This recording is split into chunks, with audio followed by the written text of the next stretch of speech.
But it's just like when he died, man, it went from, I had feelings. When my little brother died, I just was like, fuck everybody. I was like, man, like, up to my bro, real shit, bro. Like, since my little brother been dead, I never went to his grave site. I paid for the whole funeral, I paid for everything. I never went saw him, I never saw him in his casket. I never saw him I never went to his grave site. I sent flowers, I made sure shit looked neat at all times. I never went to it, bro. Because it's just something it's something I gotta wake up and just one day like, I really do it, you feel what I'm saying? Black Youngsta, one of Memphis's most feared, most loyal, and most misunderstood figures in rap, is sliding for his brothers. Not just one, not just two, 3 brothers, 3 funerals, 3 moments that broke something deep inside a man who was already built from pain. And if you've noticed that Youngsta ain't been the same on the internet, ain't been the same in interviews, ain't been dropping music like he used to, this right here is the reason why. Something changed in him the day he lost his last brother. Something that no amount of money, no amount of fame, and no amount of loyalty to the label could ever fix. And today, we're going into the full story. All 3 losses, the men behind the names, what really went down each time, how Youngsta responded publicly and privately, and what he's been doing in the aftermath. Because this story deserves more than a headline. It deserves the full picture. And that's exactly what we're about to give y'all. Yo, what's good, fam? Welcome back to the channel. If you're new here, this is where we go deep. Not surface level, not Twitter headlines. We break everything all the way down so you can actually understand what these artists are living through behind the music, behind the performances, behind the persona. And today, the story we're telling is one of the most tragic stories in hip-hop that doesn't get nearly enough attention. We're talking about Black Youngsta, born Sammy Marquez Benson, a man who came out of the heart of South Memphis with nothing but hunger, loyalty, and his brothers by his side. But piece by piece, the streets took them from him, all 3 of them. And every single time, Youngsta had to dig deep and figure out how to keep going when the people he was going for were no longer here. So stay with me all the way through this one, because by the time we get to the end, you're going to understand why this man is going quiet. And honestly, you're going to respect it. Let's get into it. Now, before we go any further, let's make sure everybody's on the same page about who Black Youngsta actually is. Because not everybody grew up watching this man come up from nothing. And you need that full context to really feel the weight of everything we're about to talk about. Sammy Benson was born and raised in South Memphis, Tennessee, one of the most historically underserved and economically neglected neighborhoods in the entire country. We're talking about a part of the city where the poverty rate consistently runs high, where opportunity is scarce, and where the consequences of that scarcity show up as violence in the streets on a daily basis. This is a place where violence isn't something you read about in a news article. It's something you grow up navigating every single day of your life. It shapes how you move, who you trust, who you love, and how tightly you hold onto the few people who actually got your back no matter what. Youngsta didn't come from money. He didn't come from connections. He didn't have industry uncles or family in the business or any of those built-in advantages that a lot of artists benefit from. He came from the streets of South Memphis, and he used every single ounce of what those streets taught him to grind his way into the music industry through sheer will and raw authenticity. By the time he linked up with Yo Gotti's CMG label and started putting out projects, he was already one of the most genuine voices in Memphis rap. Raw, unfiltered, unapologetically himself, and deeply connected to the community he came from. Hits like Hip Hopper, Booty, and his collaborative work with Moneybagg Yo built him a real fan base. Not just people who streamed his music passively, people who genuinely felt like they knew this man, like he was their cousin, their homeboy, somebody from the neighborhood who actually made it and kept it real about where he came from, instead of running from it. But here's where it gets real.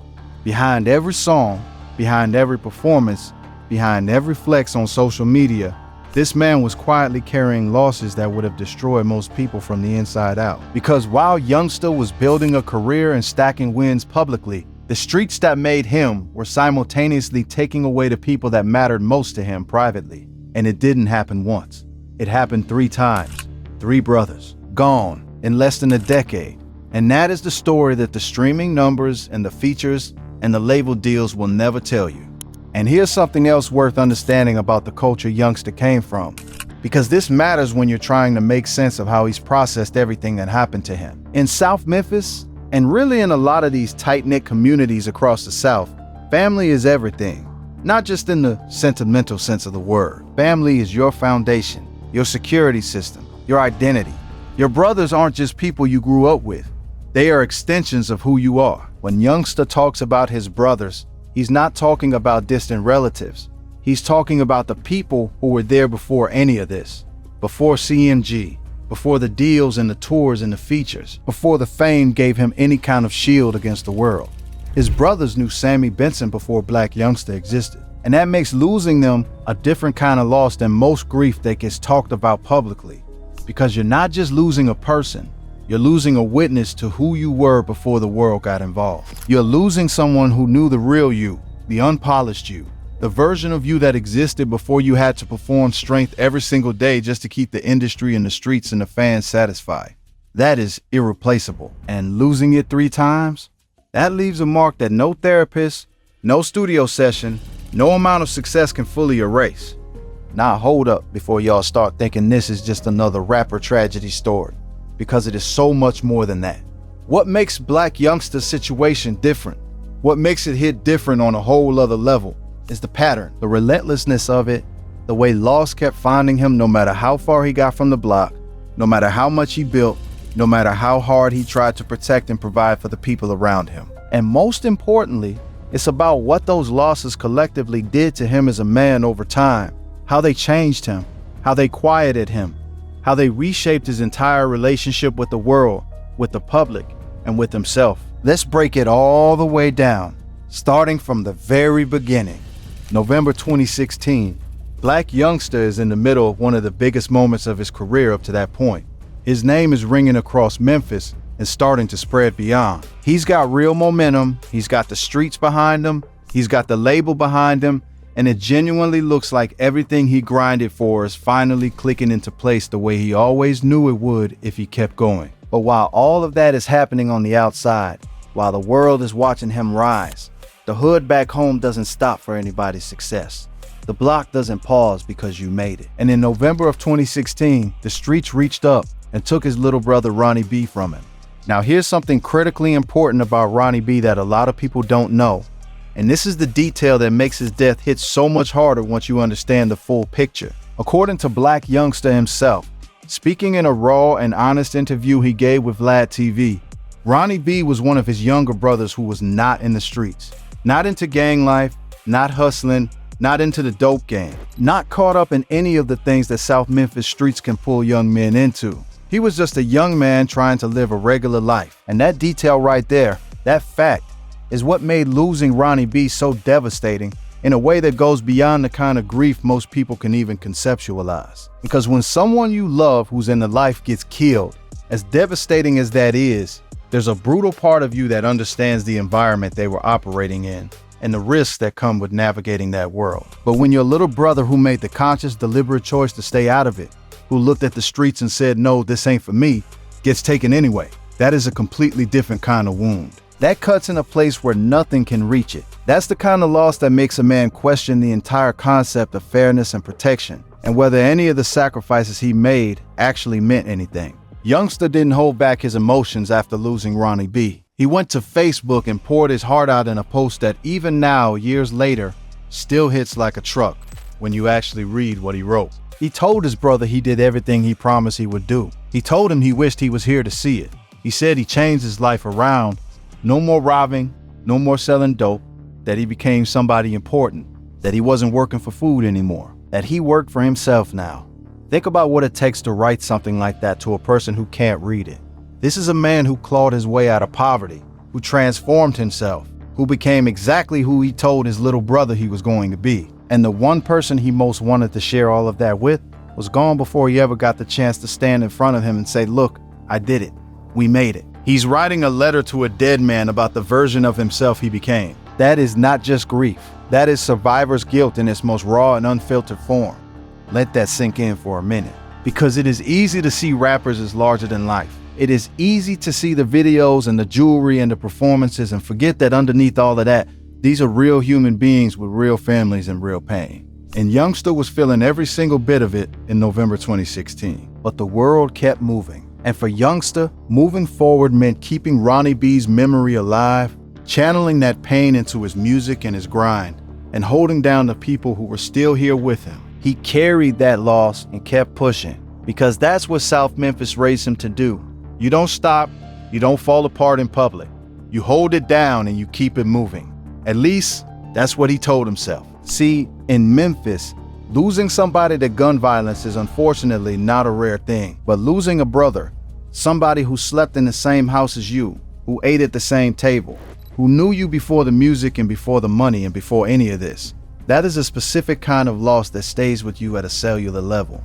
And what makes Youngsta's grief around Ronnie B even more layered is the guilt that comes with being the one who made it. Think about the dynamic. Youngsta is out here grinding, building, putting South Memphis on the map. He's becoming somebody. And his little brother, the one who chose peace, the one who wasn't in the streets, is still back in the same neighborhood, still vulnerable to the same random violence that doesn't care about your intentions or your choices. That is a guilt that no Grammy, no platinum plaque, no amount of success can ever fully quiet. And Youngsta carried it, quietly, while the world watched him perform and flex and move like everything was good.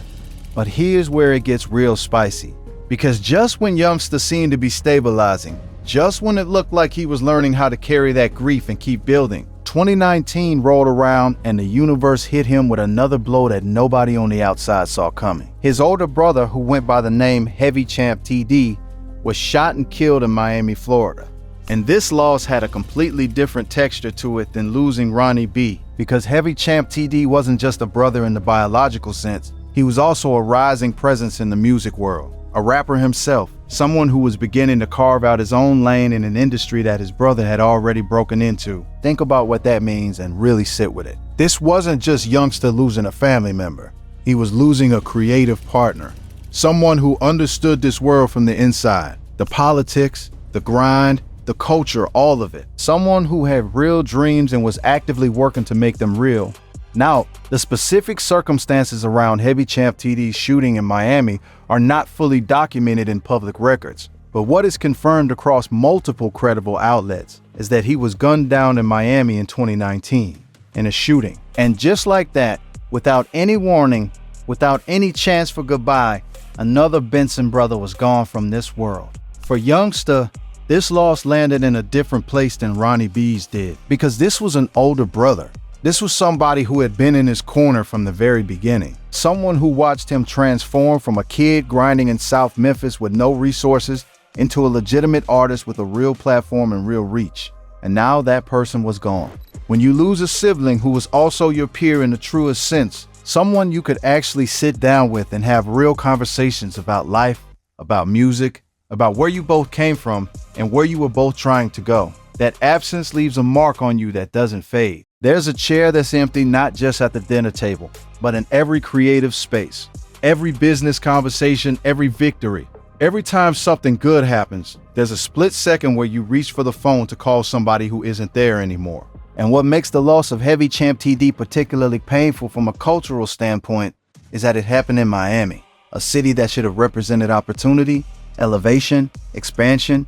You go to Miami when things are going well, when your career is moving, when you're out here living the life you dreamed about when you were coming up with nothing. The fact that the violence found him there, in that space, sends a message that a lot of people from these environments already know in their bones.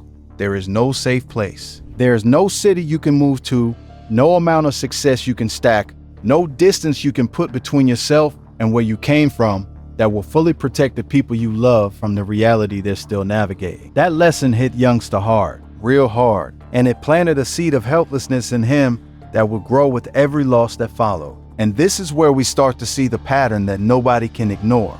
2016, Ronnie B.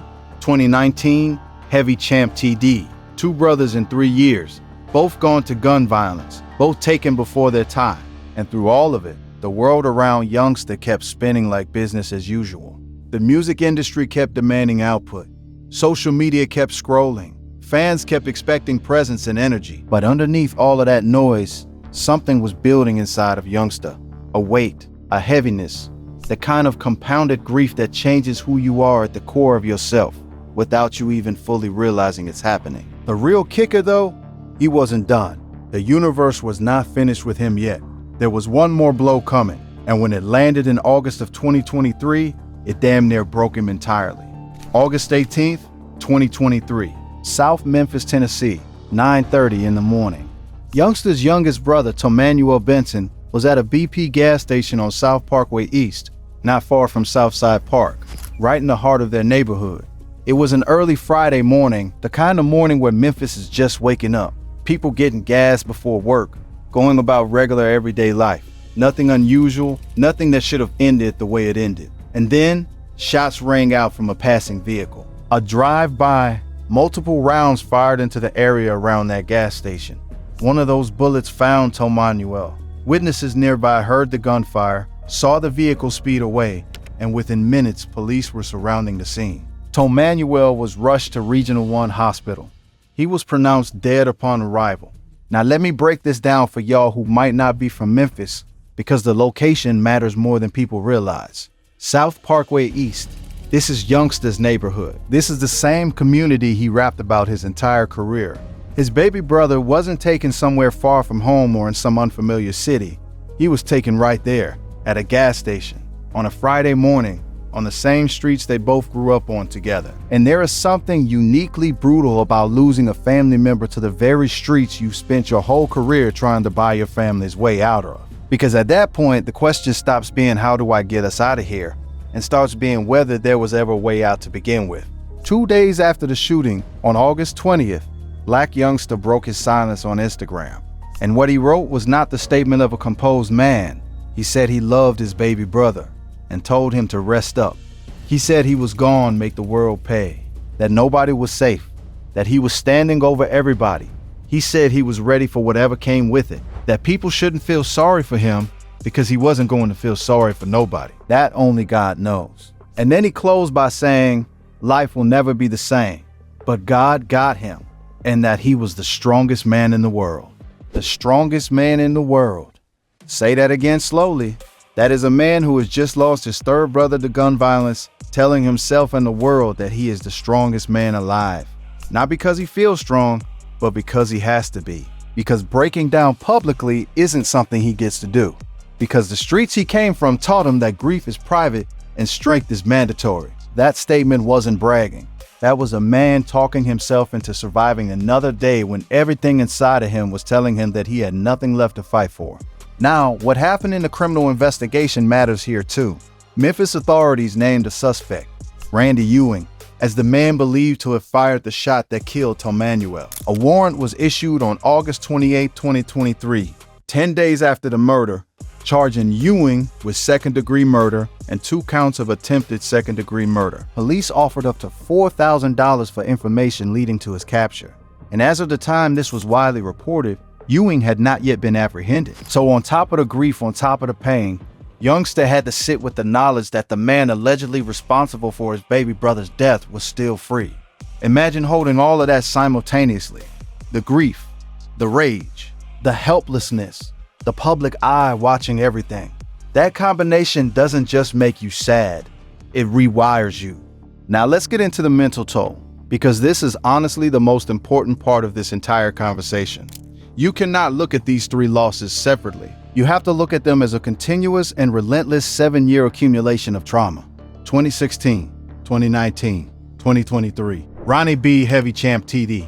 Tomanuel Benson. 3 brothers, 3 funerals, 7 years. And through every single one of them, the world kept asking Youngsta to keep performing, keep creating, keep showing up. When a person loses one loved one to violent death, the mental health community is clear. The recovery process is long, complicated, and deeply unpredictable.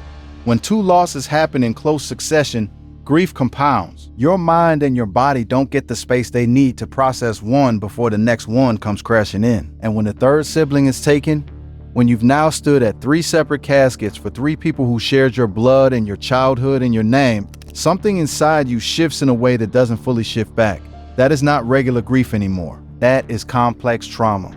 That is the kind of pain that changes how you sleep, how you trust, how you see the future, and whether you believe in the future at all. This is why Youngsta went quiet. This is why the social media presence pulled back.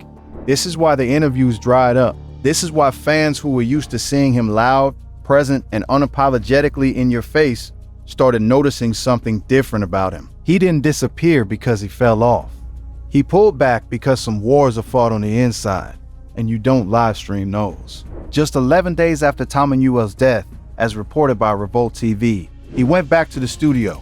On August 29th, 2023, he started working on Black Sheep 2 again. For a lot of people, going back to the studio 11 days after burying your little brother might seem too fast. But for artists from environments like Youngsta's, music is not just a product. It is the place where the chaos makes sense. It is the one tool they've always had for processing what words alone can't contain. Going back to the studio wasn't Youngsta moving on from his brother's death. It was Youngsta refusing to let his brother's death be the thing that finally stopped him. And layered on top of all the personal grief, there's the cloud of everything surrounding Young Dolph's murder that has followed Youngsta through all of this. The beef with Dolph going back to 2016, the 2017 incident where Youngsta surrendered to police after being alleged to have been involved in a shooting targeting Dolph, charges that were dropped in 2019, the controversy after Dolph's 2021 murder when Youngsta performed the diss track and dropped the cemetery video, and then the murder trial with Hernandez Govin, Justin Johnson, and Cornelius Smith moving through the courts while Youngsta's name kept surfacing in the cultural conversation around it. None of that was ever separate from the personal losses he was carrying. All of it was happening at the same time. All of it was piling on to a man who was already holding more than most people could manage. At the end of the day, Black Youngsta's story is not a rap story. It's a human story about a man from South Memphis who loved his brothers more than anything, who worked his whole life trying to build something that would protect the people he came from, and who had to keep going after the streets took them one by one anyway. Ronnie B in 2016, Heavy Champ TD in 2019, Tom Manuel in 2023, 3 brothers, 7 years, and one man left standing who has to carry all 3 of them every single day. He said he was the strongest man in the world. Maybe that's true, but being the strongest man in the world doesn't mean the pain isn't real. It just means you keep going even when every part of you wants to stop. What are your thoughts on everything Black Youngsta has been through and where he goes from here?